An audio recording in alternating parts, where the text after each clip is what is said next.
नमस्कार मित्रों, मैं हूं आपका friend doctor Virendra Shukla, orthopaedic surgeon speaking from Siddhpur, Gujarat. आज हम लोग बात करने वाले हैं रोग और चिंता। ये टॉपिक मैंने क्यों चुना है, क्योंकि काफ़ी साल की प्रैक्टिस के बाद मेरे को ये समझ में आने लगा है काफ़ी सारे ऐसे प्रॉब्लम्स होते हैं जिसका आधार जो है वो कोई शारीरिक समस्या नहीं है, लेकिन उसके लिए दर्दी का जो थिंकिंग प्रोसेस है, जो चिंता वाली बात होती है, वो प्रभावी हो जाता है। और उसी की वजह से पेशेंट को ऐसा लगता है कि मेरे को ये प्रॉब्लम हो गया है, जबकि ऐसा कोई ज़्यादा प्रॉब्लम होता ही नहीं।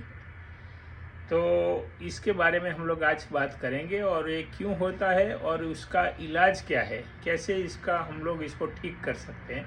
तो इसके बारे में मैं आज आप सबको बताने वाला हूँ। तो सबसे पहली बात है कि डिसीज़ क्या होता है, व्हाट इज़ अ पैथोलॉजी, रोग क्या होते हैं। तो जब भी हमारे शरीर में कोई बाहर से बैक्टीरिया, वायरस ऐसे संक्रमण होता है तो भी प्रॉब्लम हो सकता है। कभी कभी कोई पैथोलॉजी अपने आप निकल के आती है, जैसे कि कैंसर जैसी बीमारियां, और कभी कभी कोई ट्रॉमा की वजह से होता है, जैसे कि कोई फ्रैक्चर हो गया, एक्सीडेंट हो गया, उसकी वजह से भी कभी ये बीमारियां हो सकती है। और ऐसी काफ़ी सारी वजह है जिसमें विटामिन्स की, कैल्शियम की डेफिशिएंसी हो या फिर हार्मोनल डिस्टर्बेंस हो, ये सब की वजह से बीमारियां हो सकती है। लेकिन दूसरी एक वजह है जो है मेंटल प्रॉब्लम। मेंटल प्रॉब्लम यानी मानसिक समस्या। लेकिन ये हम लोग जो आज बात करने वाले हैं वो साइकियाट्री के बारे में बात नहीं करने वाले, वो जो पूरा का पूरा एक अलग से क्षेत्र है और वो साइकियाट्रिस्ट उसकी ट्रीटमेंट करते हैं। लेकिन आज हम लोग वो बात करने वाले नहीं, क्योंकि मेरी लड़की है, बेटी है, वो डॉक्टर श्वेता शुक्ला, वो साइकियाट्रिस्ट बन रही है, और अभी उसका पूरा का पूरा डिपार्टमेंट अलग है। उसकी जो प्रोसेस है वो क्या है, उसको समझने के लिए पूरा एक नया वीडियो चाहिए, या फिर पूरा का पूरा एक बुक उसके ऊपर लिख सकते हैं। लेकिन मैं वो उसके लिए काबिल नहीं हूँ, because I am an orthopaedic surgeon. तो मैं आज जो बात करने वाला हूँ वो ऑर्थोपेडिक के अंदर आने वाली ऐसी बीमारियाँ जिसमें लोग मानसिक परेशानी की वजह से ये बीमारियाँ महसूस करते हैं, और उसी की वजह से कभी कभी ज़्यादा तकलीफ को वो लोग टॉलरेट करना पड़ता है उनको। तो ये डिसीज़ में दो बातें हम लोग ने देखी, एक है फिजिकल प्रॉब्लम, दूसरा है मेंटल। और आज हम लोग बात करने वाले कैसे होता है और उसका इलाज क्या है। तो सबसे पहली बात है कि जो शारीरिक बीमारियां हैं वो तो आप लोग जैसे एक्सरे निकालते हैं, लेबोरेटरी तपास करवाते हैं, सीटी स्कैन, एमआरआई, ये सब करवाते हैं, तो उसका पता आपको चल जाता है। लेकिन जो मानसिक बीमारियां है उसका पता कोई एक्सरे से, कोई लेबोरेटरी में किसी से नहीं चलता है। मैं एक एग्जांपल देना चाहता हूँ। हमारे पास नज़दीक में एक गांव है, वहाँ से एक बहन जी आती थी, उम्र थी शायद 65 के आसपास। तो वो काफ़ी दिनों से आ रही थी। उनको प्रॉब्लम था कि मेरे गले में या बैक, ये नेक के अंदर पीछे कोई प्रॉब्लम हो गया है। तो हम लोगों ने एक्सरे निकाला, उनका लेबोरेटरी तपास करवाया, एमआरआई भी निकलवाया, लेकिन कहीं कोई प्रॉब्लम नहीं मिला। फिर मैंने बोला कि एक बार आप ईएनटी सर्जन यानी कि नाक कान गले वाले डॉक्टर को भी दिखाओ, उनसे भी आप एडवाइस लो। उन्होंने उनको भी दिखाया, उन्होंने भी इंस्ट्रूमेंट डाल के सब चेक किया, लेकिन वहाँ पे भी कोई प्रॉब्लम नहीं मिला। फिर मैंने उनको पूछा कि आपको किस वजह से हो रहा है। तो उन्होंने बोला कि मेरे को ऐसा लग रहा है कि मेरे को कुछ कैंसर जैसा हो गया है। अब ये कैंसर ऐसी बीमारी है कि हर गांव में, हर क्षेत्र में, हर कुटुंब में आपको देखने को मिलेगी। तो उन्होंने ये भी बताया कि मेरे पास में ही एक बहन जी को ये हो गया था और उनकी डेथ हो गई अभी 6 महीने पहले। उसके बाद से उनको एक माइंड में फियर जैसा आ गया कि मेरे को भी एक कुछ हो जाएगा। तभी उनको लगा कि मेरे नाक का या गले के अंदर कुछ प्रॉब्लम हो गया है। तो काफ़ी सारी तपास के बावजूद उनका कोई डायग्नोसिस परफेक्ट नहीं मिला।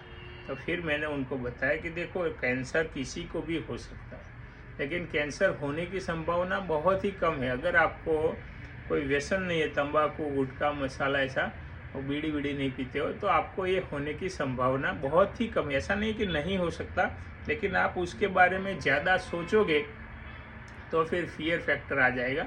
तो ये बात हम करने वाले हैं कि ये कैसे होता है। तो हम हमारे जो पूरे दिन में हम लोग किसी को जैसे मिलते हैं या फिर हम बातचीत करते हैं, तो हम अनुभव करते हैं कि किसको क्या प्रॉब्लम हुआ, या फिर हम पढ़ते हैं न्यूज़पेपर में या फिर कोई बुक में पढ़ लेते हैं, कोई वेबसाइट पे जाके पढ़ते हैं, तो काफ़ी सारी ऐसी बीमारियां हैं जो आपको हर रोज़ देखने को मिलेगी, सुनने को मिलेगी। तो हम अपने से रिलेट कर लेते हैं कि ये मेरे को भी ऐसा हुआ है। जैसे कोई बीमारी ऐसी है कि जिसमें एक्चुअली जब ये होता है तो आपको डायग्नोसिस पता चल जाता है एक्सरे निकलने के बाद या सीटी या एमआरआई निकालने के बाद। लेकिन इसमें अगर आपको ऐसा महसूस हो रहा है तो आपके अंदर एक ग्रंथि जैसा बन जाता है, माइंड में अंदर एक कि भाई मेरे को ये हो गया है, मेरा ये प्रॉब्लम है। तो उसके बाद फिर हम लोग वही सोचने लगते हैं, किसी को कैंसर की, किसी को हार्ट का प्रॉब्लम। कभी कभी सारे पेशेंट काफ़ी सारे ऐसे पेशेंट आते हैं कि मेरे को यहाँ पे चेस्ट में प्रॉब्लम है, ये आप एक्सरे निकाल के देखो कि इसमें अटैक तो नहीं आया। अभी एक्सरे में तो अटैक दिखेगा नहीं, आपको कार्डियोग्राम करवाना। फिर वो कार्डियोग्राम कराने जाते हैं, कभी कभी कार्डियोलॉजिस्ट से 2D इको भी करवाते हैं। कभी कभी कुछ ना कुछ ऐसा मिल जाता है तो वो रिलेट करने लगते हैं कि ये मेरे को ऐसा हुआ। तो हमारा काफ़ी सारे बाहर की बातचीत से या कोई नॉलेज से हम आधा अधूरा नॉलेज हम लेते हैं, तो उससे इन्फ्लुएंस हो जाते हैं और फिर माइंड में एक ग्रंथि बना लेते हैं कि मुझे भी ऐसा हो गया है। तो पहली बात कि ये ग्रंथि बनाने से पहले आप अच्छे डॉक्टर के पास जाओ, उनकी एडवाइस लो और फिर आप सोचो कि अगर ऐसा हुआ है तो इसका इलाज क्या है। अगर आपको अटैक भी आया है, अगर आपको कुछ प्रॉब्लम भी हुआ है तो उसका इलाज है। लेकिन अगर कुछ भी नहीं है तो उसका इलाज क्या करेंगे। जैसे आपको ऐसा महसूस हो रहा है कि मेरी गादी खिसक गई है या फिर मेरे को पेट में कुछ कैंसर जैसा हो गया है, आप इलाज करवाने से पहले डायग्नोसिस कराओ, सीटी स्कैन, ये सब, सोनोग्राफी। लेकिन उसमें कुछ आता नहीं है तो फिर इसको छोड़ दो। तो अभी ये स्टॉप कैसे करना है, हम लोग आज इसके बारे में भी बात करेंगे कि ये होता है तो उसको क्या करेंगे कि जिससे वो ना हो। तो सबसे पहली बात जो ज़रूरी है वो एक्यूरेट नॉलेज आपको गेन करना है। काफ़ी सारी ऐसी जगह है जहाँ से आपको नॉलेज तो मिलता है लेकिन आधा नॉलेज हो वो डेंजरस होता है। हमारे यहाँ कहावत भी है कि आधा जो नॉलेज होता है वो बहुत ही डेंजरस होता है। जैसे कि आपने कुछ कहीं से पढ़ लिया कि ये होने से ये होता है, ये होने से ये होता है, तो हमारे माइंड में वो हो जाता है। तो पहले कि आप माइंड को जो खाना देते हो, ये भोजन है, जैसे हम ये भोजन खाते हैं वैसे हम सोचते हैं, देखते हैं, तो वो भी एक भोजन है। वो भोजन तंदुरुस्त भोजन लो। जहाँ से आप लेते हो वो साइट को चेक करो कि वेबसाइट बरोबर है, नॉलेज वो बरोबर इम्प्रूव देती है। या फिर आप कहीं पे भी सुनते हो या देखते हो तो पहले तय करो। आप टेलीविज़न में कहीं देख लिया कि इसके बाद ये हो जाता है, फिर माइंड में वो हो जाता है। तो सबसे पहली बात, जहाँ नॉलेज लेते हैं उसको पहले चेक करो कि ये बरोबर है कि नहीं। दूसरी बात कि अपने आप को भी संभालो। हजारों प्रकार की बीमारियां होती है, लाखों प्रकार के रोग होते हैं जिसका इलाज भी है, कभी कभी इलाज नहीं भी हो सकता। लेकिन कोई ऐसी बीमारी है जिसका कोई वजूद ही नहीं है और आप माइंड में ये लेके बैठ गए तो फिर उसका इलाज नहीं है। तो इसके लिए आपको पहले चेक करना है कि कहाँ से आ रहा है।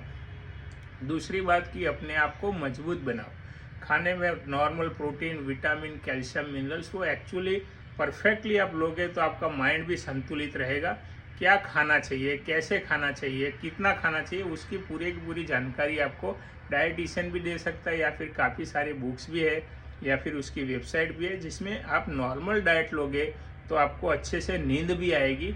और नींद बहुत ज़रूरी है। अगर आप आधी अधूरी नींद लेते हो, रात को सोचते रहते हो, तो फिर आपका बीमारी का घर बन जाएगा।